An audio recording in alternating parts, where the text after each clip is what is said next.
Perfect. I'll call the April 14th, 2025 meeting to order. If you guys will please stand and join me in the Pledge of Allegiance. I pledge allegiance to the flag of the United States of America and to the republic for which it stands, one nation, under God, indivisible, with liberty and justice for all.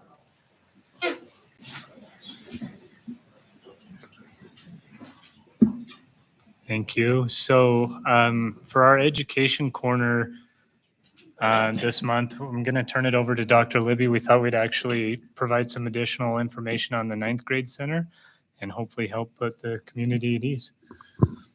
Okay, good evening. Thank you, everybody, for being here. Make sure I don't make this thing squeal from leaning in a little bit too much. So I wanted to share again. We had an opportunity last week after we had some time to look at our finances and to look at our data around how we can best support our students moving forward from the junior high to the high school. And there's a recognition that one of the places where we struggle the most coming out is that transition between 8th and 9th grade. It's an historic transition for folks. It's very difficult in certain situations to make those transitions happen. It is a historic dropout year for a lot of our students if we don't help support and find their success as they make that transition into the larger high school. And we have some opportunities here. One of the opportunities we have is we have the extension portion out at the new construction site for the high school. And we have numbers in our ninth grade that are actually conducive to running a split schedule on a daily basis. So this conversation started earlier in the fall with conversations with the academy folks and with the academies around how can we better assist and support and expand those programs. They're a little landlocked out there because of the number of classes and the size of the school.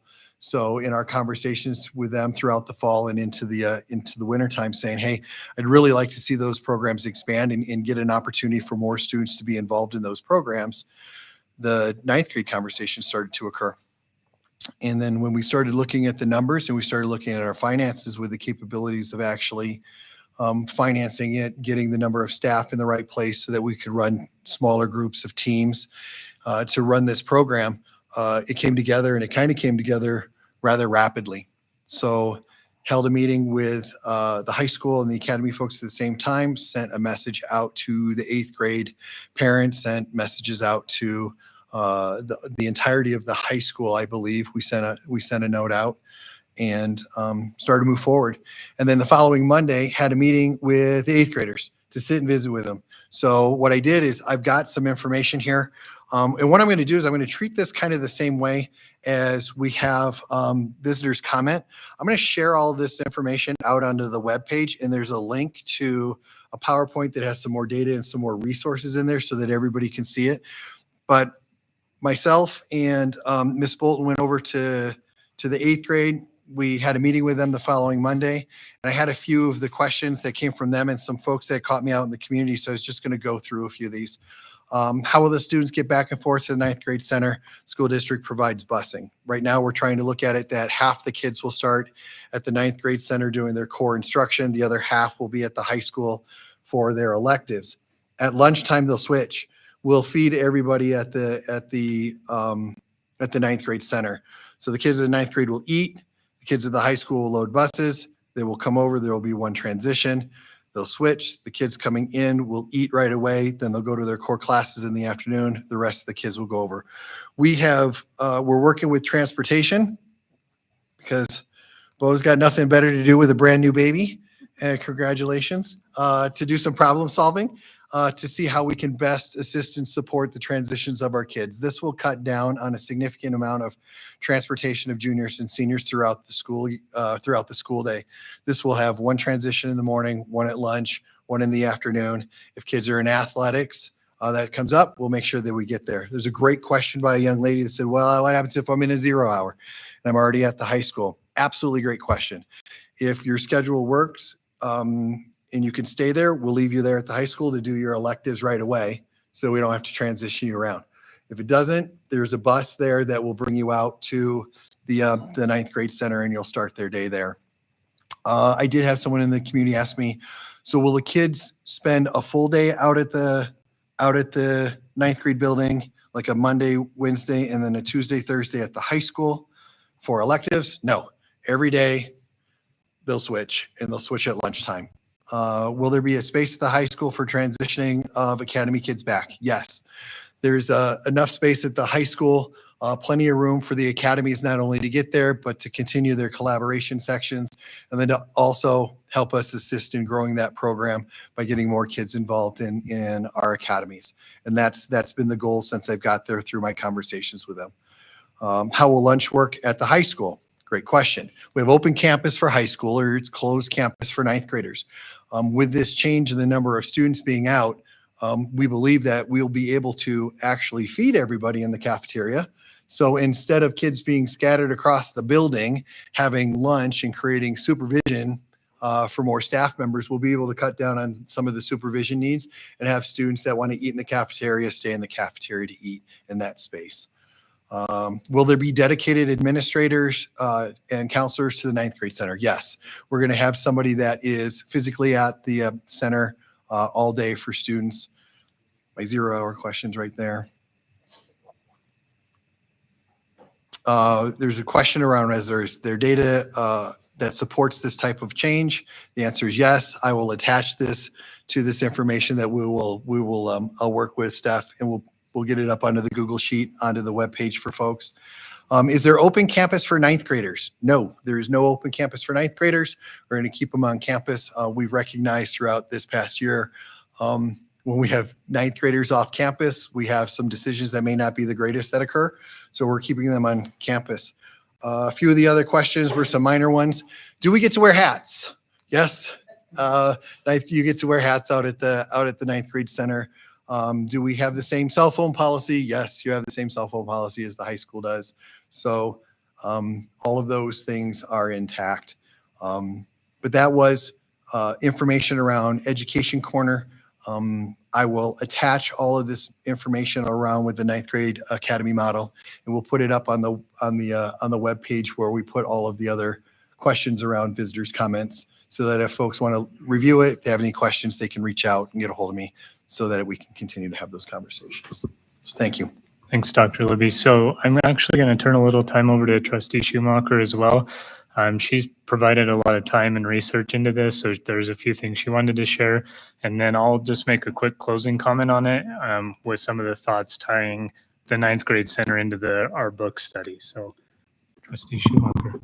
Thank you. Ultimately, I just wanted to be able to express and show my support for what we're doing. I came to the board, I think it was years before I ever was on the board, with this idea of separating out our ninth graders, because statistically, you lose your high school student in ninth grade.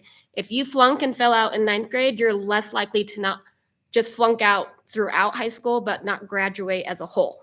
And so this idea, when we were looking at a lot of different changes in our schedules and things of that nature, was something that I had discovered in doing my own research, and ultimately had suggested as an alternative to a lot of what we were seeing, because we know our academic success is not happening at the level that many of us want to see.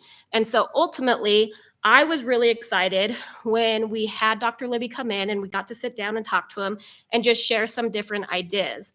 One thing that I know that was something that was brought up when he first came in, but then he brought it up actually at another public meeting when we did our retreat for the board. And it was really a bummer, if you ask me, that the media wasn't there to report on something like that, because I know that some people feel that, oh, wow, this is all just thrown at us all at once. Once again, no transparency, all the things. But reality is there's a lot of work that's gone into it. And so my biggest thing about what I wanted to say tonight is purely just, I am 110% in support based off the research that I have personally conducted well before being a trustee.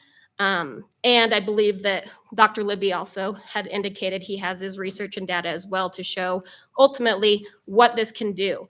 With that being said, I mean, it's going to be a transition year, so we definitely ask for patience when it comes down to it. But I do think it's going to be a great transition. And even though it's going to be a little different than what we have now, I do think that in a few years from now, everyone's going to be asking why we didn't do it sooner. And I will be very excited to say that I did have the idea at one point. So I'm very excited. I think that it's great to see the ages of 14 and 18, which is what we see at the high school right now, be divided out a bit. And I think that's really important to think about when you're looking at a 14-year-old versus an 18-year-old, and that's what you're essentially dealing with when it comes to the high school. And so, yeah, ultimately, I'm really excited. I'm excited to see if this really is an answer for losing the students that we are at this age. I'm really excited to focus on our ninth graders academically, because I do believe that that is a starting point when it comes to our academic success at the high school level as well. Thank you. So like I said, I just want to tie it a little bit, and we'll talk more about our book study in a moment, but I do want to remind everyone that we absolutely recognize that change is hard. I know this change is going to be harder for some individuals than others, but when joining the board, we committed to do what is best for children, and we've taken a thoughtful and researched approach to this decision. As has been mentioned, the data has proven that one of our largest setbacks in behavior and academics throughout a child's education comes between that 8th and 9th grade transition. As Ms. Schumacher said, it's a period of time when we see the largest dropout rates or setbacks as it pertains to graduating. This decision will give our 9th grade students a stepping stone at a really crucial and developmental age.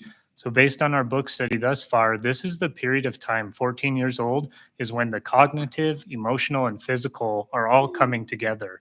It describes it as the perfect storm of developmental angst that's compounded by the fact that kids are entering a new school environment with greater autonomy, increased workloads, and larger social pressures. So our goal is anything we can do to ease this transition is going to help those students. Having a truly closed campus will assist with behavior and safety concerns. Having our students working with core groups of teachers will provide them with more one-on-one resources, allowing them to navigate the increased workload with less stress. And we hope that by spending a half day with peers their age, the social pressures of high school are also reduced to some degree.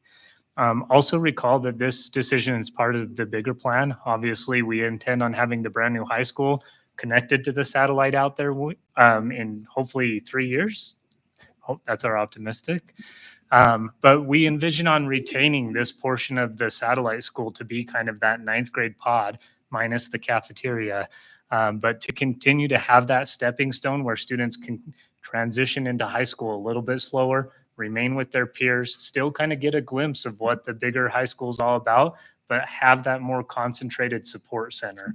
So we do appreciate your support on this topic, and we'll do anything we can to make it as seamless as possible. With that, I'll turn it over to Dr. Libby for our superintendent highlights. Thank you. There's got quite a few in here, so I'll try to go relatively quick. April updates on student enrollment, 4924 down, or 4924 down from 4938. Our kindergarten numbers are still the same at 198. I did ask today for folks to poll the numbers. We seem to have this consistent drop every month. So I asked them to see if they could go back into the system and look at the coding for when our students leave, if they're transitioning, moving to a different district, if they're leaving the area, if we're grabbing data at all, if they're just not showing up, if these are 10-day drops. But we seem to have like this consistent flow, and it started at second semester and it's kind of dropped and dropped and dropped, and it was doing the same thing first semester too. So I want to see what that is. So we're going to pull some coding to see how students are being coded out, so we can get a little bit better information to see if we're missing something or what's happening here. But that's kind of an interesting number. We just continue to drop. That's down from 4981 at the beginning of the school year, which is quite a few to me, it seems. So there's something going on. Just got to figure out what it is. North Park update. North Park, good news. Desert View's almost completed. I've got an update in here on what's happening. So as Desert View moves back to Desert View, North Park is next. And my understanding is this has been in process for quite a while, and not know by the way for others, they've been ready for this. So Mr. Grube has sent out information to his staff and to his community to let them know that North Park is going to be moving down into Westridge. while the North Park building is brought back up to code and gets remodeled for a little bit better efficiency out there. So I was excited about hearing that news. And again, I've got an update on your building coming up soon. So we're also excited to share that Sage Elementary is a statewide Prodigy winner for the month of February. She's incredibly proud of our first, second, and third grade teachers, and they believe they deserve this recognition. The program aligns with Beyond Textbooks and resembles the YTOP testing. I believe the students are motivated to practice because the teachers dedicated the ongoing encouragement for those students to become champions. So the Prodigy software is testing software that allows students to test their skills and improve their skills across their academic areas. And it is a system that's used statewide. And Sage won the award for February for its greatest use in that area. At-risk student supports. So I had an update from Annie. We have a number of 242 students that are in the process of receiving some assistance and supports. Most of those numbers and supports are across our primary elementary grades K-3. And many of those supports also include parents and the parental supports for helping their students. I sent out a note to let you know CKA, our firearm policy, has been released by WSBA for review. So this is the new concealed carry legislation that revoked the safe school zones. We have till July 1 to review and that policy and put some plans in place. WSBA did send a template. I'm recommending that we have a board workshop on that along with the police chief and get our school resource officers in. There's a few spaces and places in that where we have some leniency on what we can and can't do. But in the rewrite of the policy, they kind of tightened up what it was from previous language. So we've got kind of a short turnaround on that. Indoor track, folks, we're going to be here this evening. However, our indoor track folks are our outdoor track folks. So they're at practice and they're running. But I wanted to bring some of the information forward. They're going to try to come back and join us in May. We had, this is from Coach, we had 12 individual events and relays at Rock Springs, the 55 hurdles. We had Jonas Slater finish third and Austin Pfeiffer finish 12th. Our 4x8 relay took 10th. Owen Berry, Jake Swenson, Kenneth Knox, and William Mays. Girls 200 dash, Bryn Biter took 12th. Boys 4x2 took 11th. Oh gosh, now the names start getting hard. Dalton, sorry, Dalton.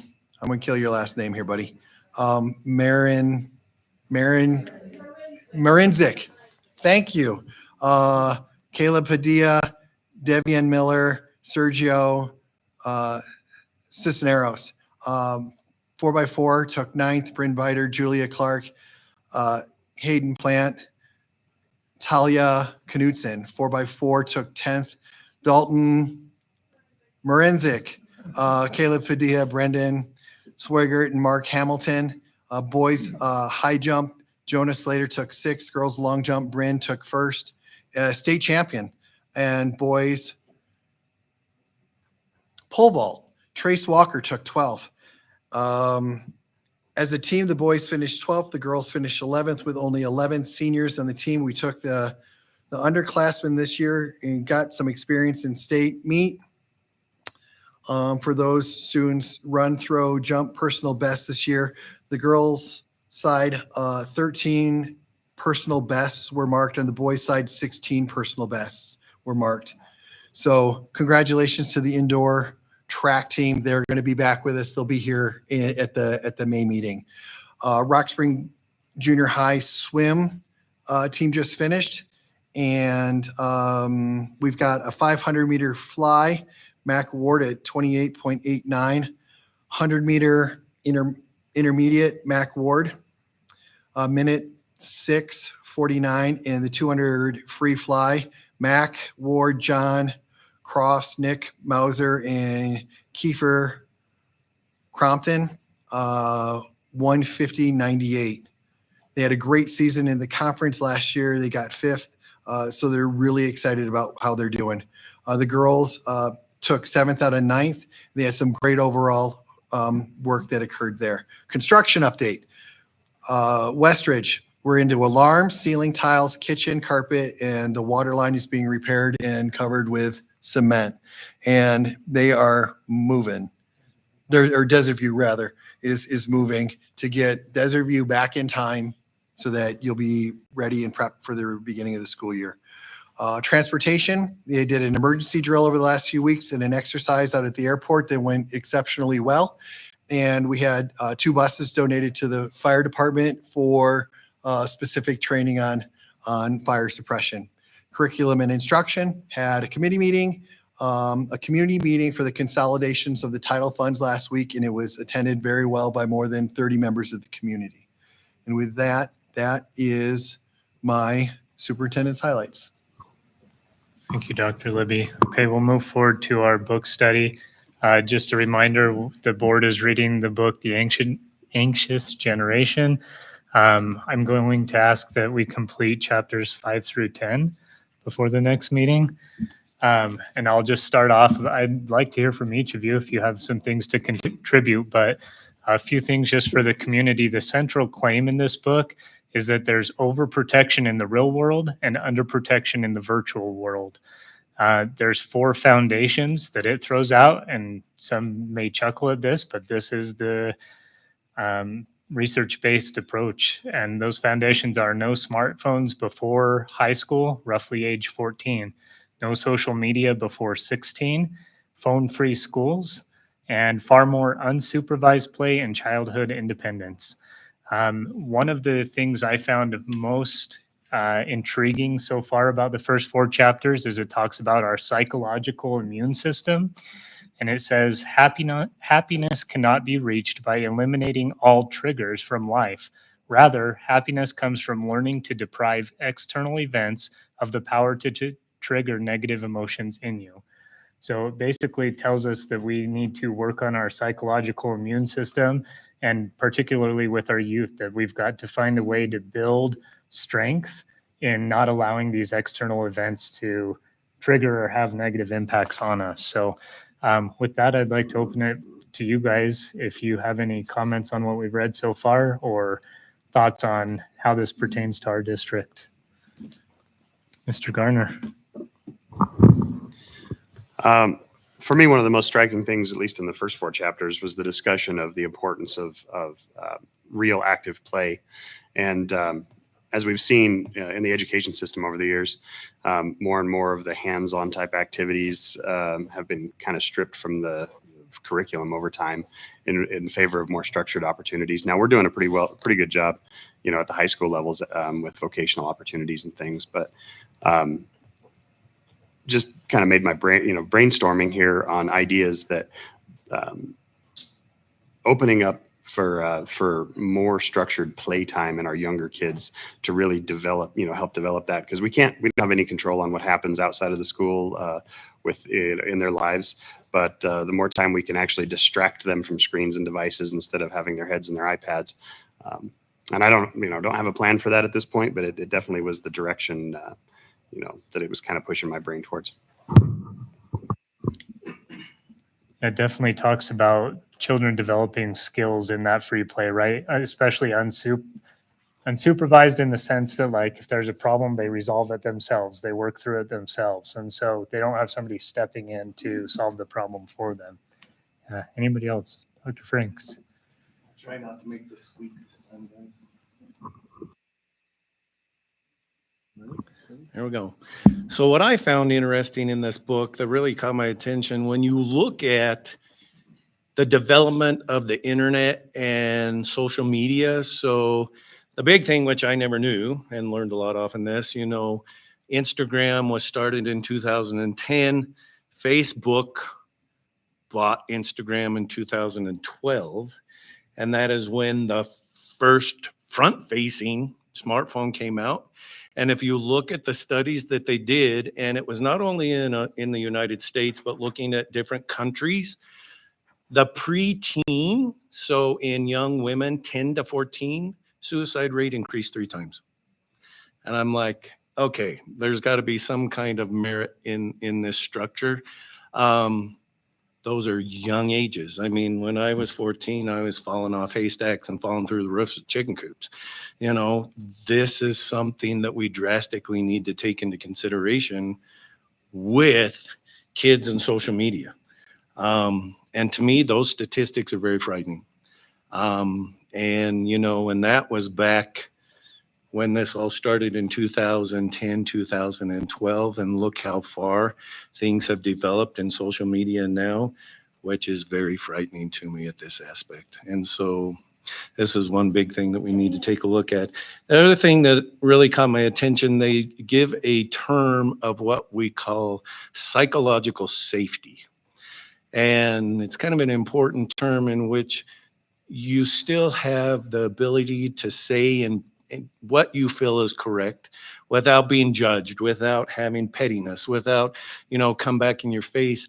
And I think that's important nowadays to really truly find out who you really are and describe, you know, how you're going to function in life. But I think a lot of that is being stifled with social media, you know, telling you this is how you need to act, this is how you need to look, this is what you should do. It's an important aspect now, in my opinion. Dr. Seppi? Somebody was going to do it. Mine is simple addition to his or to Dr. Frank's is that not only are we seeing this, it's precipitously increasing. It's not like we've seen a jump and then it stopped. Like we are still on this curve of this is getting worse. And with that, a inverse curve of time spent with their friends. And we're talking about this like this is what it is, and we don't know what this is. This is what it is 5, 6, 7 years ago. We don't know what this is from here on out, which is incredibly concerning. When you talk about a 3-time increase in suicide rates, that was in 2010 to 2015. And we are 10 years beyond that. This book really stops, what, about 2020, I believe, is where they stopped collecting data. And I can't even imagine what it's like now, because not only did we have that, but it was an addition of we've gone through a COVID thing that psychologically took a huge toll on everybody in total. Now we're going to add this on top, and the screen time only increased. I mean, we're talking about something before we forced more people into front of screens. Now we're even worse. And that makes me very concerned, not just for what they're showing, but man, where are we headed? And kind of going off of that, I mean, I agree with everything that everyone has said. A big thing that I found interesting with it is it really talks about this phone-based childhood versus the play-based childhood, and ultimately what play-based childhood was versus what we see today. And the biggest thing that I find interesting, and it's one of the things where I feel like we definitely fail as a society as a whole. And one of the reasons why I think that taking phones out of a classroom is super important, because when we have a phone-based childhood, we are losing our connection, which is wired within us.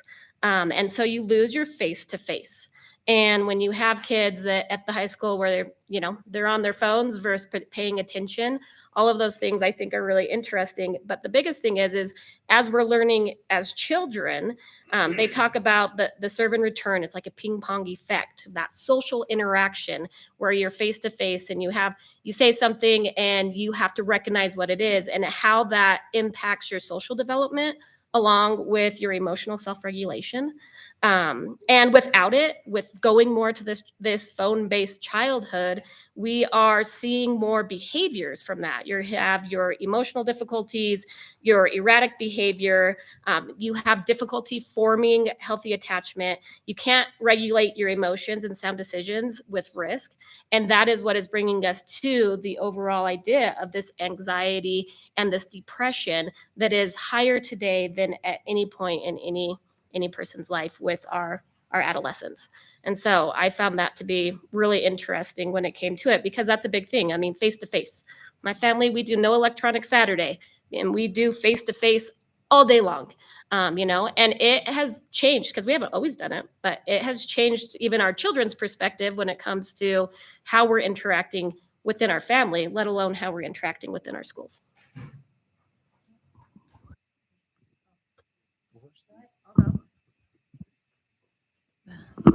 Okay, it's on. I agree with what everyone has said. I will say we are a little bit sheltered in Wamsutter when it comes to cell phones. Most, if not all of our kids respect that. They don't pull it out. I know my daughter is like, nope, the cell phone does not come out. But reading this, I kind of judged myself as a parent. Like, oh, my daughter does have social media, and I know that it's not good. Living out in Wamsutter, we are away from a lot of things. And so that is her way to connect with friends here in town, both in Rollins too. So it put a lot of perspective on just how early my son's 10 and has a phone. Doesn't have social media, but it still has access, has everything at his fingertips. So I was telling Cole earlier, like it's put a lot on me as a parent, like, oh, what am I doing wrong? What should I do going forward? And yeah, it's a huge eye opener because everything is so different and they need that interaction and not just through a cell phone. So that's my perspective. Thank you. So no device Saturday, huh? That's why you never send the laughing emoji at my funny memes on Saturdays. No, I thought the book started off with a really cool, for those who haven't read it, just to read it. It talks about, imagine raising your kids on Mars. And I thought that was a very interesting concept where it talks about how you send them to a planet where you don't know how it's going to affect them and you don't know the long-term effects. And if we think about it, at this point still, I think every one of our kids, all the kids in our schools are being raised by parents who didn't have smartphones. And none of us had smartphones in school. And so it's kind of like we're building a plane while we're flying. And I think there's, I think we're learning a lot of harsh truths and stuff. But I was wondering, so I think it's good to give both sides a chance. Do we know if there's any kind of studies that like, or have books or stuff out, Dr. Libby maybe, or someone that are for cell phones and more cell phones for kids? Like, I'd be intrigued to see if there's another perspective on it. I'm not sure it'd be a real popular perspective, but something we can maybe look for, because I think it's good to get balance, because as I read this book, I'm like, oh, crap. Sir, that's a great question. I don't necessarily know if there is anything specifically about cell phones in general. I think what we get is if you go back and you look at the use of technology, a lot of the conversations that you will have as a counterpoint to it is teaching the appropriate use of technology and social media. It falls into like AI now and how that's used. But that's a great question. I don't know if there's one specific for it. But I do know that a lot of it is around like the appropriate use of, because when schools do make changes or families do make changes, ultimately when your kids leave the school and they go back out into their community, whether it's home or elsewhere, the devices are there. And whether or not you know how to use them appropriately, and then you have the mental capacity to manage your self-esteem. I think that's the big key from the book. So I have to throw something out there. I cheated and listened to the book on audio while I was driving. So I've made it through the book. But I think one of the big pieces that goes into play, and I think I don't want to ruin the ending is yeah. So I'll just stop there. You'll enjoy the ending. But I think there's other aspects of it around like that mental health, that mental capacity, that building of personal self, and not always being associated with the number of clicks from strangers to find myself or my personal self-esteem. So it's got an interesting take towards the end. One other thing I thought was really neat, the book kind of, since we're about education, it gave us a great example of homework. And it talked about two kids, one kid who had a cell phone sit next to him, and the other kid who had the cell phone in the other room, given the same assignment. It was interesting talking about how the kid with the cell phone there, every time it buzzed, he'd grab it, follow it, and then it says something in the book about it takes us 20 minutes to focus. after we picked up our phone and looked at it, 20 minutes. And so it talked about the ability for the kid without the cell phone in his room to be able to actually learn something and sit there and focus on it versus the kid that just kept picking up his phone and didn't actually learn what he was trying to learn and got distracted. Or if he did get it, it took him hours longer. And it's kind of interesting, that thought that we can be more efficient. So Josh and Dr. Libby beat me to the punchline, but I was going to throw this out. I do think we have a pretty decent cell phone policy, although I know as a board, we're talking about looking at that a little more. But some of our concern comes more around the enforcement. So that's a continued discussion. However, I talked to Ms. Wood about this before the meeting, but I think it would be wise of us to consider something like an appropriate use type class or something to supplement these students, because the bottom line is it's not going away. It's only going to get more involved going forward. And I think the real key is learning how to control and how to use it properly, which you have to look back at this. Some kids don't get that at home. It's just like behavior concerns. I know that behavior concerns impact a lot of our teachers. Some kids have the structure at home, some kids don't. And so we have the opportunity during the day in the classroom to try to help build some of those healthy habits as well. So I think that's something to keep in mind. Kind of to your point, what's the flip side? Well, maybe we have a class where they're allowed, but they're going to know when they can have it and when they can, or what the proper use is, something to consider. Sorry, do you have anything you want to add? I haven't had a chance to introduce you yet, but you have a... I mean, I don't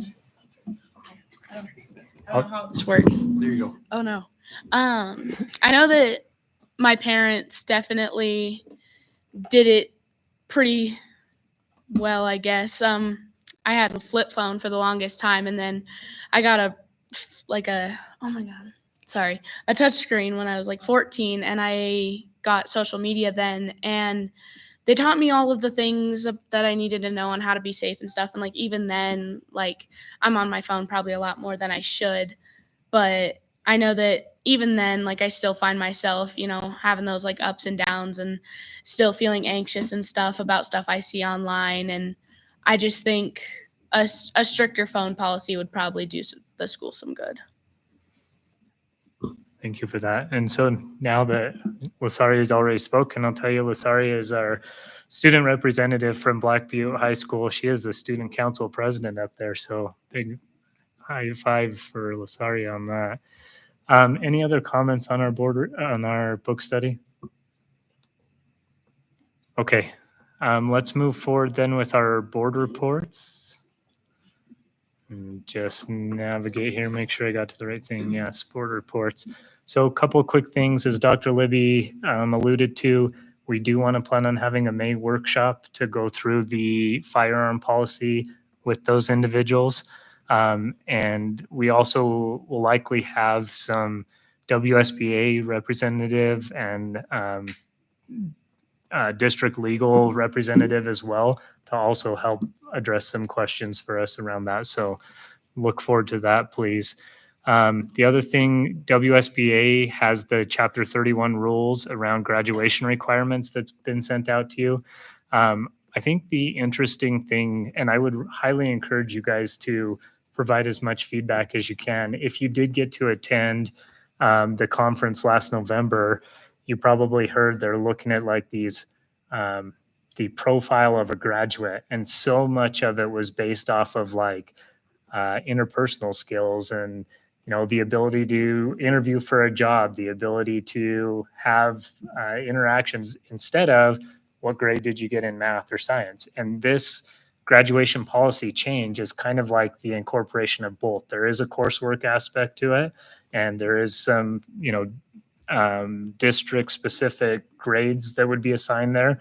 But then there's also some just characteristics, for lack of a better term, on what a graduate needs to be able to do to function in society. So please take a look at that. The last thing I was going to do is talk about our communication sub-team. And so this is a sub-team that I sit on with Mr. Sorensen and Dr. Franks. Please feel free to add into this if you'd like. but our team is continuing to look at the most effective methods for communicating specific types of information. I'm aware that some parents and staff have been concerned about changes to Parent Square communications. It's possible that we went from too much information on Parent Square to too little, but we're looking into that. And furthermore, we know that communication in general is always something that's caused consternation in our community. So we recognize that communication needs to be received timely, accurately, and it needs to reach its target audience effectively. I know that Dr. Libby and his staff have been actively prioritizing improved communications this year, and that's something that we're going to continue to look into. And the positive news is that we as a district are quite confident that we can hire a communications rep going forward. A lot of districts our size have a dedicated individual like this, but we're continuing to fill out what that's going to look like and exactly what that role would entail.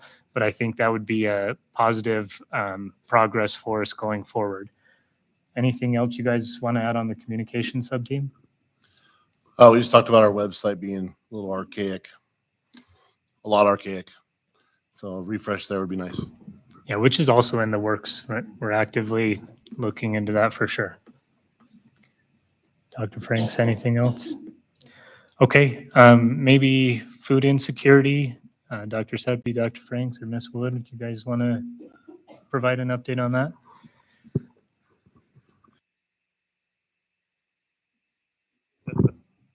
Okay. Food insecurities is the committee that myself, Dr. Franks, and Ms. Woods are on. Ours is a little bit behind where theirs is at because we're doing a lot of information gathering, because what we found as a district in general is there's a lot of people that are working on this, but we're working individually in silos. And so we're in the process of working with Ms. Fletcher to kind of condense all this information for us so that we know what programs are available within the district and the community, who is utilizing those, which schools are utilizing them, and what capacities we have. So really ours right now is really relying heavily on Ms. Fletcher to gather that information for us, is where we're at for that one. So I mean, as a committee, we're still really in the gathering stage, and we've been talking with her and also getting, because there is so many people that are part of this, like we talked about, their silos, is trying to get all of these people together. It's kind of amazing how many, like we'll ask a group, hey, do you have anybody else that you would think? And they will come up with a few names, but they won't come up with another set of names that we know are also working on it. So trying to make all these people aware of, we're all working to a common goal, but we could work a whole lot better if we work together. And that's what our board is trying to do, or our committee is trying to do, is to gather that information all together so that we really have a good accounting of what we have and what we're going to do from there. And that's where our next step will go, is after we really have that information, is deciding where we're lacking. And then we can actually decide what are we going to do about it. So we're kind of there. I mean, you guys are welcome to add anything on top of that. Well, just to kind of keep people in the loop again with this, we have a food drive that's just going to continue on going. There's one in my office, a drop-off space. There's one at Cole's office. There's also another one at Aspen Mountain Medical Center. And we have big totes just sitting there as far as that goes. And we really did get an abundance over the last couple of weeks, in which we've just taken to the pantry at the satellite campus for now. But just to give you the numbers again, currently there is approximately 195 students that are benefiting from this, the backpack program. And it's really entailing 2 meals on the weekends, breakfast, lunch, dinner, but it's just going through the weekends. That's an extraordinary amount of kids that need help, in my opinion. And so till we get this all figured out, the food drive is going to continue as far as that indefinitely. Any little bit helps. I did want to add to that. We do in Wamsutter something similar with Stuff the Backpacks, but it's being so small, I keep it super confidential. But I've yet to hear back about how we can help here in town also. So as soon as I get information, I will get that out to you guys. And then we had our student engagement sub-team. So we kind of started this idea around discipline and security within the schools. It's well known, it's well established that students who feel engaged are generally not your core discipline problems. If they feel like they're members of the school community, those are not the students that we're typically struggling with. So we had a great discussion about ways to identify, one, identify some at-risk students earlier on, and two, provide some exposure to extracurricular type activities earlier in the educational pathway to help students kind of understand what they might be interested in on down the line, to help them join something that would help the belonging within the district and within their schools. We also discussed that engagement goes both directions. We want students that are engaged, but we'd also like to find ways to help the community stay better engaged with the schools. A strong all-around educational community can only benefit everyone involved. So we're looking into some different programs that might help with volunteerism within the schools. And then thirdly, and then I'll hand it over to my counterparts, we kind of were stepping on communications a little bit. But we recognize that a lot of times what's discussed here at the board meeting or within workshops and whatnot, although it is public and it's open for everyone to see, isn't always communicated. I guess the things that we would like to see communicated very specifically don't always make it out in the press. And so along with that PIO discussion that communications was having, we were discussing the possibility of doing direct press releases, similar to like what the law enforcement agencies locally do when there's something that they want to make sure is presented, details that they want to make sure are presented to the public in ways that may not be accessible to us all. Like Parent Square is fantastic, but as a board member sitting up here, I have no access to Parent Square, so I have no idea what's going on there. And we've had several discussions now where I've been completely in the dark, ignorant to something going on. And I hear, well, that went out on Parent Square. That's neat. But there's a lot of us that have no way to know that. So that's my portion. I'll hand it over to Mr. Sorensen and Ms. Schumacher. I mean, yeah, you did great. I mean, you really summarized a lot of it. I guess the two things that I know that I would love to see a little bit more of is like our at-risk students. One of the things that I had brought up to everyone in the meeting is I would love to be able to get our at-risk students who are part of the juvenile delinquent system more engaged in the schools when they come back to our community. We have a high placement of out-of-home delinquents that go elsewhere, and then they come back, and it's home's not great, then why stay engaged? If school's not great, then why stay engaged? And I would love to come up with and brainstorm and work with the court system, with juvenile probation, and the schools, the three of us coming up with ideas to get our juvenile delinquents to come back into school, feel welcomed, and also get engaged within the school itself, because we know that there are plenty of our adolescents who attend school purely for that engagement specifically. And so that is something that I would love to see changed, and hopefully something that could be something that's implemented sooner rather than later. So. Okay, last but not least, any committee updates? I have one. Sitting on the BOCES 5, we're only a couple meetings in, so I'm fairly new to it, but working closely with Dan. Our next meeting we will be having at the Roosevelt Center in Green River, so I look forward to that because they're going to go over a lot more than what we've been able to. Let's see. And my goal before the end of the year is to make it up to the school up in Jackson. I just had a brain fart, sorry. I've worked in the crisis centers with juveniles, and going off of what Danielle said, it is hard to bring them back into the community, and having BOCES 5 here locally is such a huge thing. So we're not separating the families. But I do have a question for Dan. Obviously is not here, but for our outlying schools, if we do have a student placed, what does that look like? So I'll have an answer next meeting for you guys, but that's all I have for BOCES 5. Okay, hope I do the Wellness Committee justice on this one. So just to let you all know, they are planning a Color Me Fun Run. It is going to be on May 2nd, and it is going to start at 10 a.m. Check-in is going to be out here in front of the cab, and there's going to be 6 different stations that go throughout Rock Springs, or this part behind junior high, if I believe right.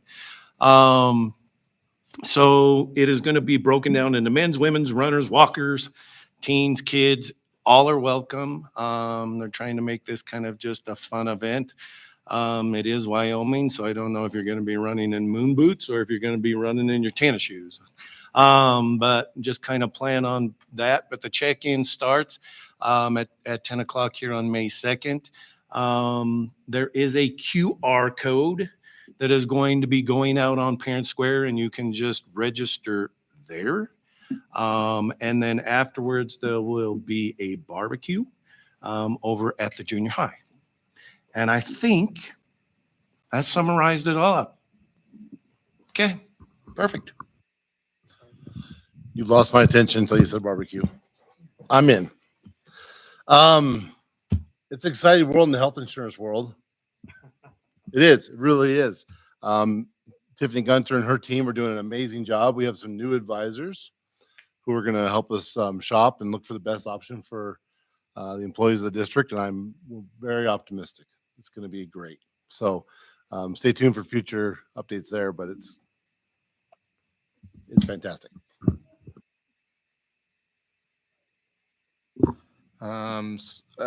Foundation committee is part of what I'm on. The big one for them right now is high school senior scholarship applications are due the 18th. So you have about 4 days. We have fixed it. Previously, there was a complication with the link and all sorts of stuff. So that is fixed on the school's webpage. There is a single application for all of these. Please, if you have a senior, apply for them. Some of them are needs-based, some of them are not. Some of them are more money, some of them are less money. Generally, they run very few people actually applying for this. So please, please, please, if you know somebody, they have until the 18th of this month to apply. There's no problem. There's no reason you shouldn't. If you get one, great. If you don't, the sad thing is some years that these are going unfilled. There's no reason to not take free money if you can get it. So please, if you know somebody, please apply. Mr. Garner, go ahead. I've got one brief report. Did attend the Sweetwater BOCES meeting along with Dr. Franks. I just wanted to kind of reiterate for the community that's here. The Sweetwater BOCES is funded entirely out from property tax revenue. So obviously our availability is, we're looking at that closely. There's no panic right at the moment. But and for those of you that are wondering how your money's being spent, there's a grant system basically for any age group of educational programs through District 1, District 2, and Western Wyoming Community College. We've seen some phenomenal program grant applications come through. We've been able to approve, I think, 100% of them so far that have come through because they've been budgeted for. They're predictable. But something that I didn't realize until I got on that committee and that I just wanted to put out there is that funding is done on a reimbursement basis only. So if you're, I always like to know that the government entities are being good stewards of my tax dollars. And what works out really well here is if they submit a grant for $20,000, which I haven't seen one that big yet, but they have to turn in receipts for actual, services or goods after the fact, and they only receive reimbursement up to what what was actually spent on the program. So it's a really, really lean, well-running, I hate to say efficient government machine, but it's a fantastic. And if you're interested as an adult learner, there are some outstanding programs through Western Wyoming Community College. little things like, photography, bird identification. There's all these cool opportunities that are put out there because of BOCES as an adult that you can take advantage of. It's not just for the students. Secondly, I wanted to put this out. It's a little bit, don't have a lot of detail yet, but for my folks in Farson, we are really excited. We've got, I've heard a lot of talk about CTE opportunities in the Farson area, and that is a very valid concern. It's going to have to look a little bit different than things look, in Rock Springs, just with the capabilities. But really excited. We've had some change in our shop and ag departments, and that's going to bring forward some really exciting opportunities for some CTE-esque things moving forward. I'm really excited to work with the appropriate people there and getting those and the new hire teacher to get those programs off the ground. But I think what we're going to be seeing in Farson in the upcoming years is going to be really, really exciting in a totally different direction than what we've had so far. And I think that's it. Thank you. Any other committee updates? All right, let's move forward to recognition. Ms. Bolton and Ms. Gunter.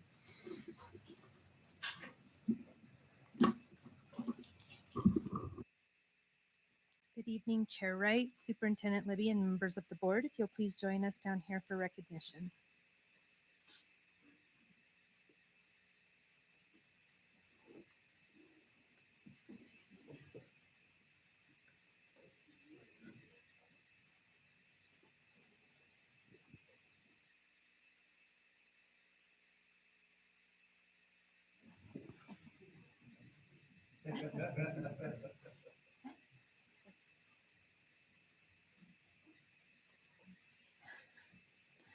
I'm messing with the technology and Zach's not having it. Sorry. Am I good? Okay. Tonight, we would like to start off with recognizing our student representative from Black Butte High School, Siri Fernandez. We would like to thank Siri for joining the Board of Trustees this evening and sharing a fresh student perspective. Siri's attendance sends a positive message to all the student body to become involved in a respectful way. Our students are capable of great things. Civic engagement is one of those things. Thank you, Siri.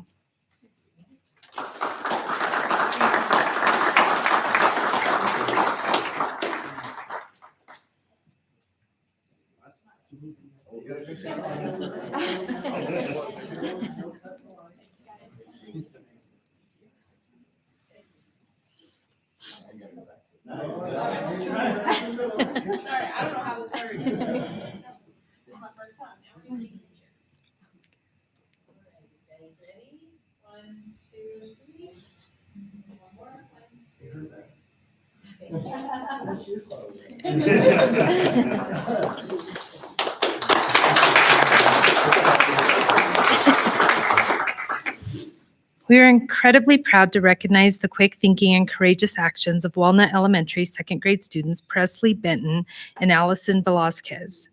What?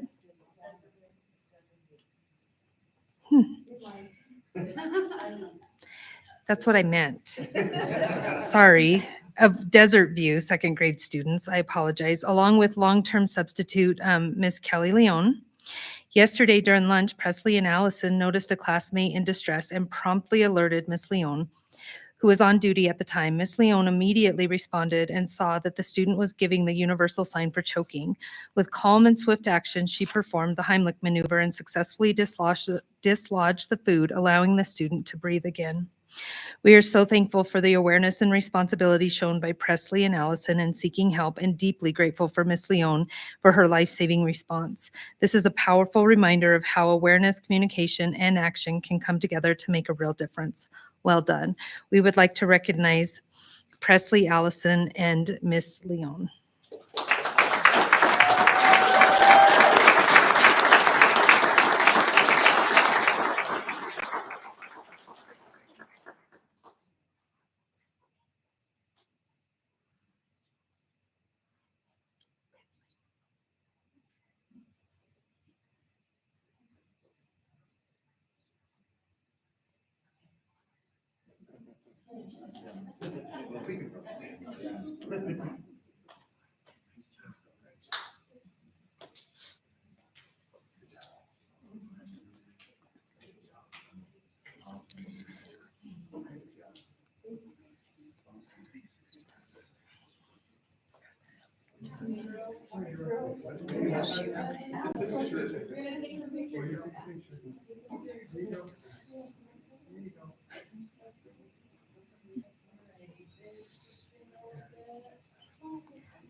This evening, we continue a tradition of honoring employees that have worked for Sweetwater Number One for 30 years. From Rock Springs Junior High, we would like to recognize Miss Jan Clark.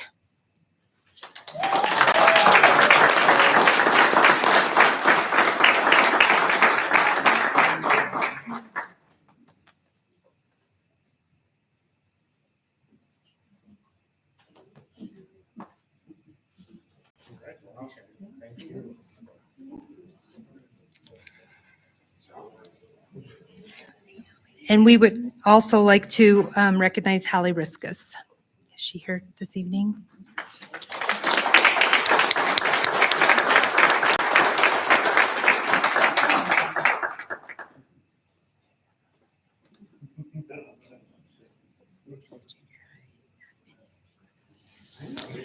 Wait, do we have junior high admin here? Sorry. Oh, hey.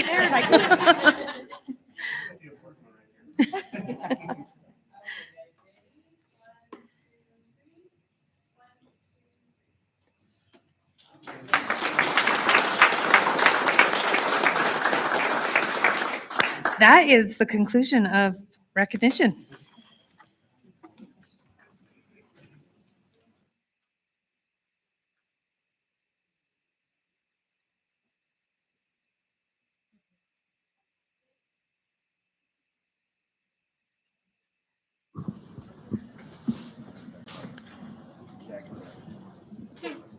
Okay, Miss Murray, can we do roll call, please? Mrs. Wood? Here. Mrs. Schumacher? Here. Mr. Franks? Here. Mr. Gardner? Here. Mr. Seppi? Here. Mr. Sorensen? Here. Chair Wright? Here. Excellent. And then if I can have a motion to approve the agenda as presented, including addendums, please. It's been moved by Miss Wood, Second. second by Miss Schumacher. All in favor, please say aye. Aye. Any opposed? All right, we'll move on to item number 3. Ms. Bolton has some information for us on the 4-day week. Chair Wright, Superintendent Libby, and members of the board. I'm just going to give a brief presentation on the survey results. We send a survey every single year on the alternative calendar, mostly to get feedback based around the goals of why we went on the alternative calendar. And then the last question we did adjust, which I think was a good suggestion.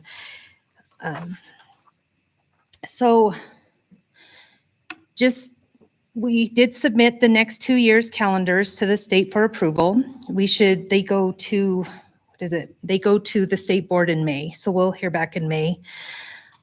We did get the feedback again from the student, staff, and parents to assist us just in getting feedback on the goals of why we went to the alternative schedule. The alternative schedule goals were to provide more professional development opportunities, but to limit the teacher's time outside the classroom. When we had gone to this schedule, we really assessed the amount of time that teachers were out of the classroom, missing instruction with their kids.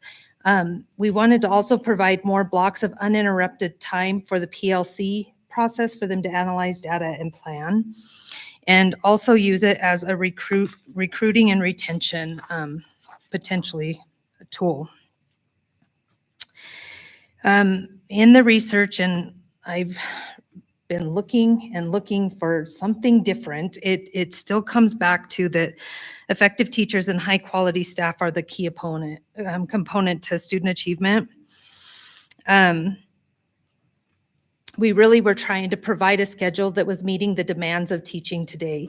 We were hearing, we need more time, we need more time, we need more time. That was the number one thing we were hearing over and over. And so we were really trying to look at some kind of schedule that would provide more time for their planning to analyze data, to plan and execute quality lessons. We also tried to find an alternative schedule that would provide more opportunities for professional development and keep them in the classroom. Also, hopefully use it as a recruiting and retention tool, along with a better family life balance. The next slide, I'm not going to read it to you. You guys can read it, but it does just break down the amount of hours in planning built in for the teachers for PLC, planning, and PD. It significantly increased. Our longitudinal data, over the last 14 years, there has been an increase in the ELA scores in all grades except for 9th and 10th since implementing the 4-day week. And math in all grades has shown a slow decrease over the 14 years. I would be very hesitant to say that the 4-day week is the reason for an increase or decrease in scores. And the reason I say that is because, I'll get to that in a second. The higher student achievement, again, everything says it comes down to the quality of teaching. That's what this district is focusing on. We are trying to promote our PD, our coaching, our walkthroughs, our feedback, everything to promote higher quality teaching and give our teachers the opportunity to have the time to be able to do that. It's a very time-intensive job. Calendars alone do not affect student achievement, whether it's academic or school. This is not John Hattie, because I know people like to attack that. This is other research, but really you want like a 0.4 as the hinge point for any kind of effect size. And any research showing with calendars show that it's about a 0.06 to a range of a 0.11 in effect size of how calendars and stuff impact student achievement. There are so many things that go into student achievement. There's outside factors, there's internal factors, and we can only mess with the ones that we can control, right? We can attempt to, feed the kids. We know that if they're not eating, they're not learning, but there are so many factors that play into student success. But the research continues to show that quality teaching is the number one. So that teacher efficacy also continues to yield the highest effect size, meaning that they believe that all kids can learn. Kids are believing that they can learn. That students have a clear purpose and understanding. And then obviously leadership in a building plays a big portion too. So we know that quality matters. The rest of the slides are just the survey results. We did have an increase in participation across all of our parents, students, and staff. One of the things we were looking at is, and we are pulling the data for this, there is a little bit of shift from when we started the 4-day week on the high school schedule versus how it is now, making sure that that data correlates, and I'm not pulling something that doesn't match. But parents did increase in feeling that it does help with positive attendance patterns with their students. Students felt that it did as well. And then Mr. Marcy actually made a great suggestion for the staff one to put neutral in there, because there's some staff members that take the survey that's not necessarily their area of focus. And so they're having to choose yes or no when it's really not pertinent to their job. So we did add in the neutral.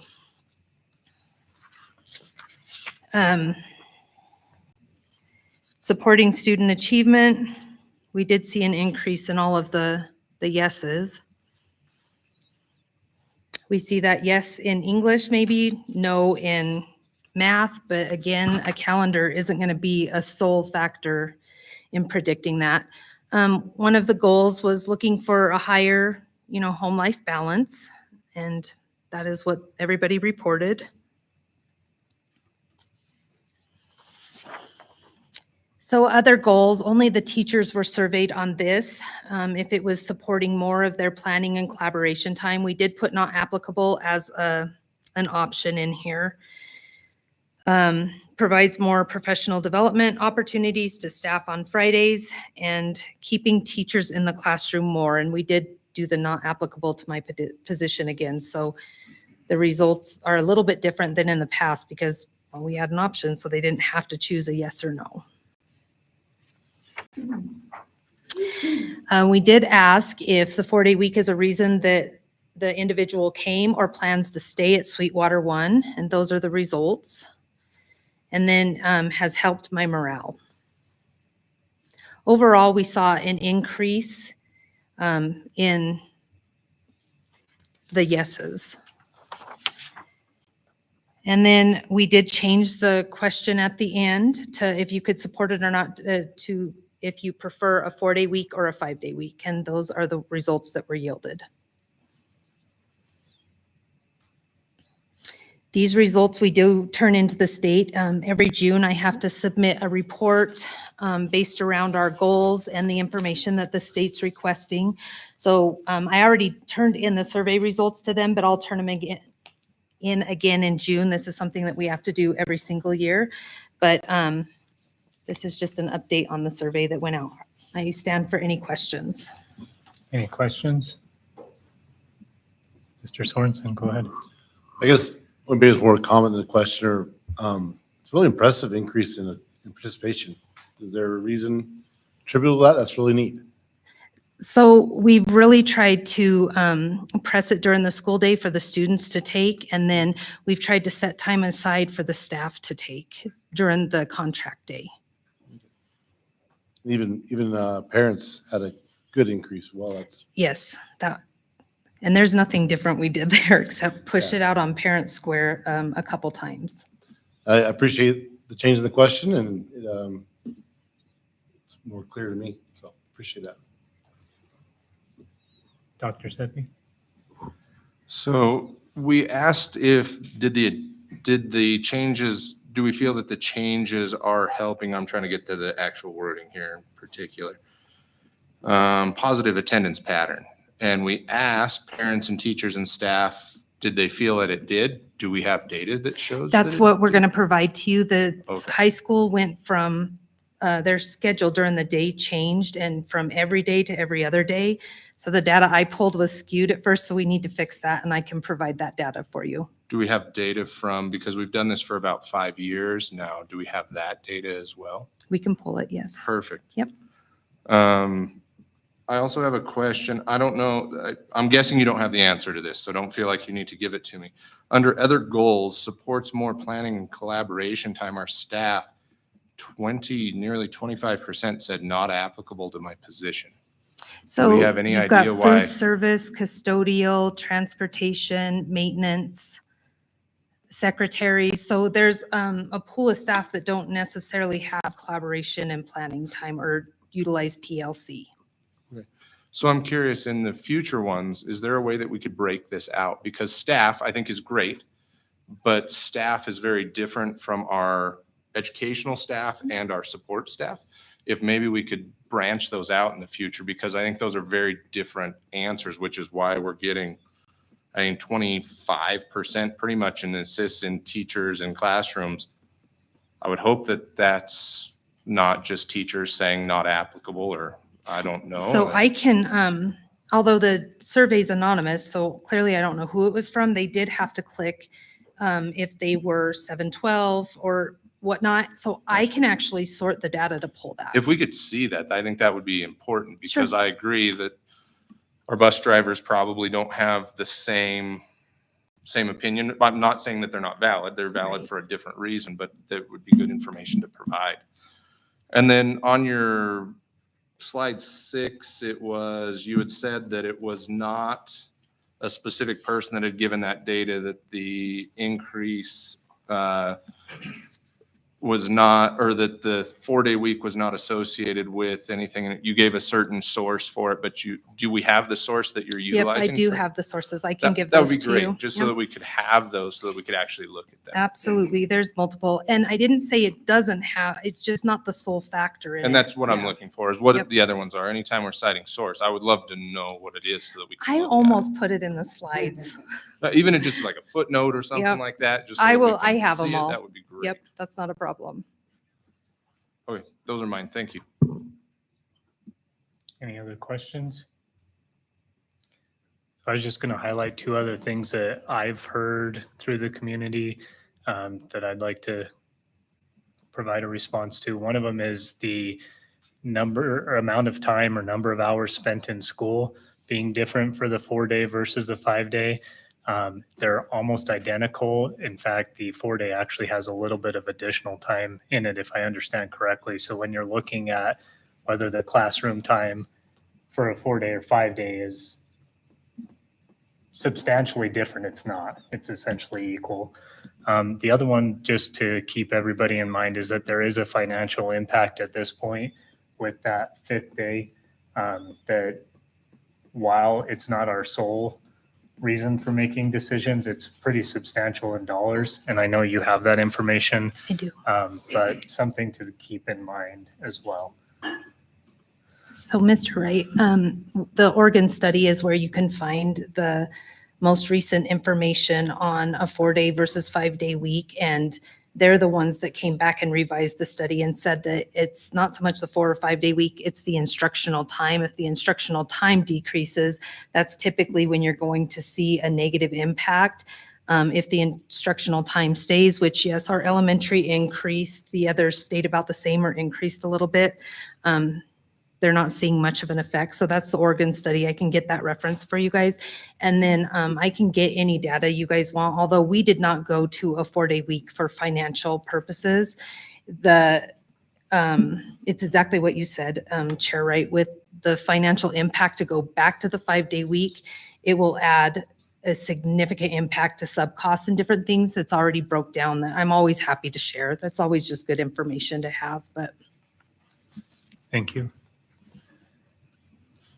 All right, I guess that's it. Okay, Thanks, Ms. Bolton.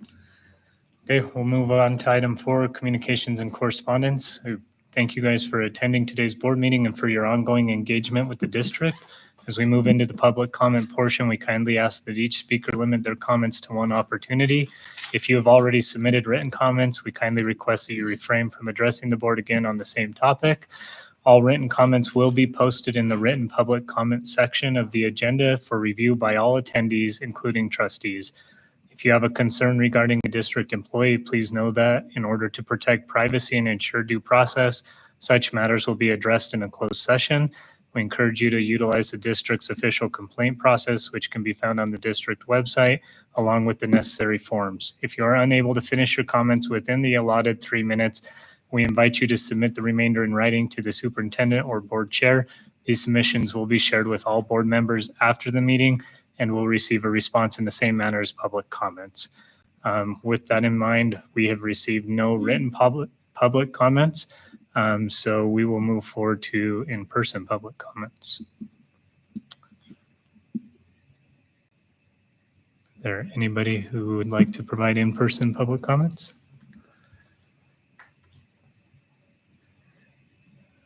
Any in-person public comments? Okay, sounds redundant, but I think I have to ask 3 times. So anybody in-person public comments? Excellent. Okay, Dr. Libby, do we have any responses to previous month's public comments or questions? Yes, sir, we do. Last week, we had one visitor's comment, and it was regard to legislation around the review of curriculum and a request for that all curriculum be reviewed on a regular basis for, I want to say it was DEI.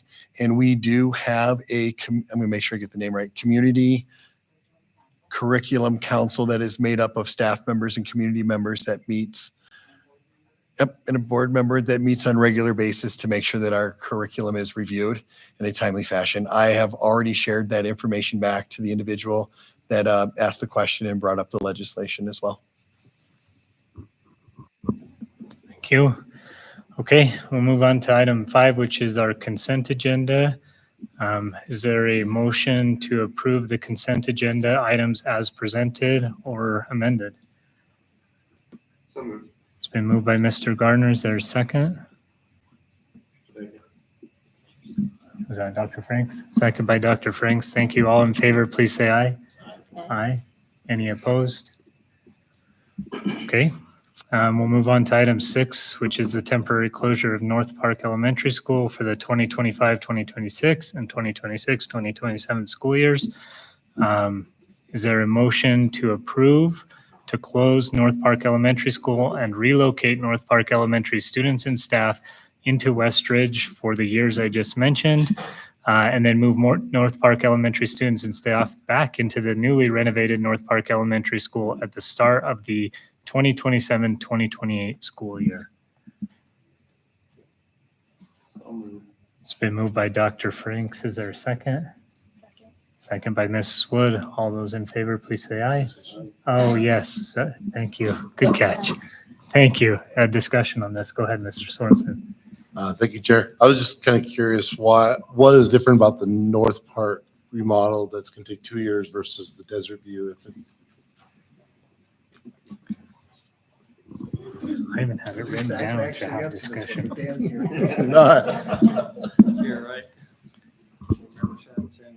Board, Dr. Libby. One of the reasons is because of equipment. That's it. The system that's on the roof. It's an old. It's a giant evaporative cooler is what we're using for cooling. So to replace that system, first I've got to go get it engineered, which we're going to be working on that next week.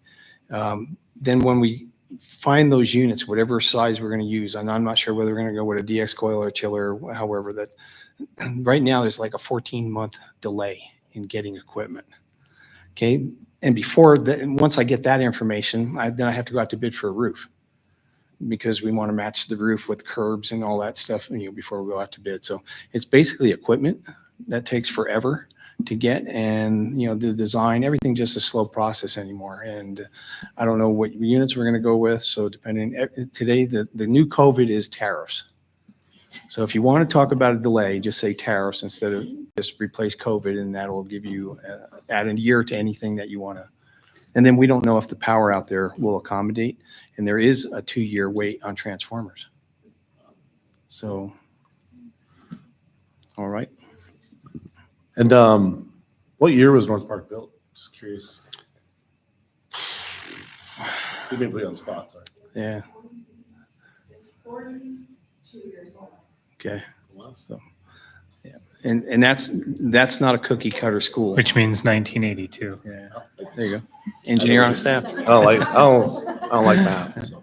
And unlike all the other schools all have the same footprint, but North Park is totally different. So, all right. Oh, well, unfortunately, I know. Okay.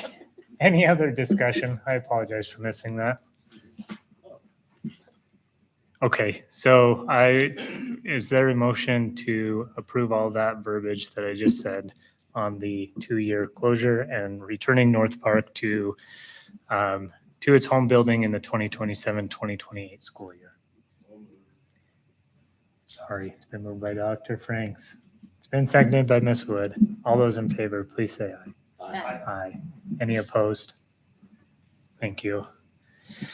Okay, item 7, this is for board information, policy GD for the support staff. And then there's policy IICAB, the transportation for student activities and out-of-town routes.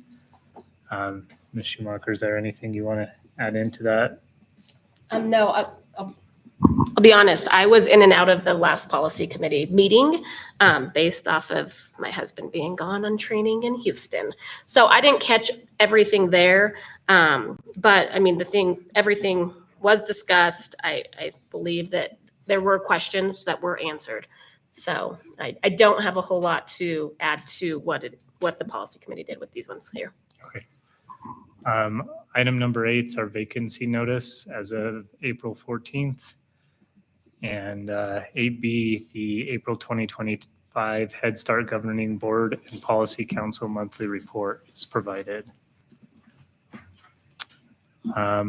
With that, we can move to item number 9, which is our executive session. Is there a motion to go into executive session? So moved. It's been moved by Ms. Schumacher.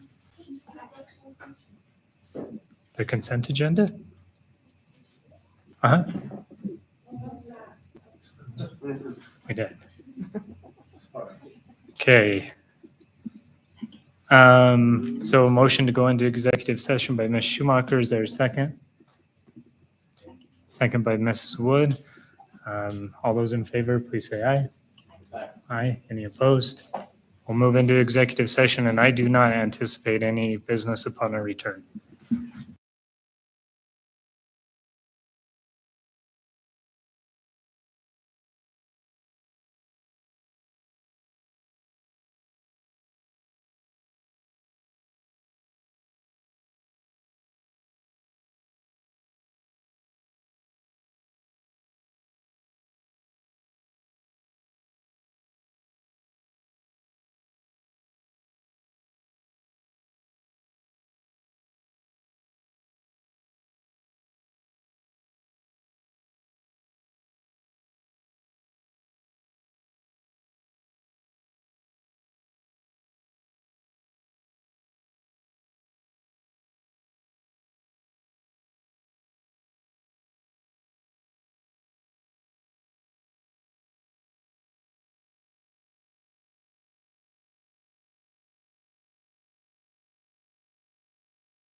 Okay, can we have a motion to return to normal session?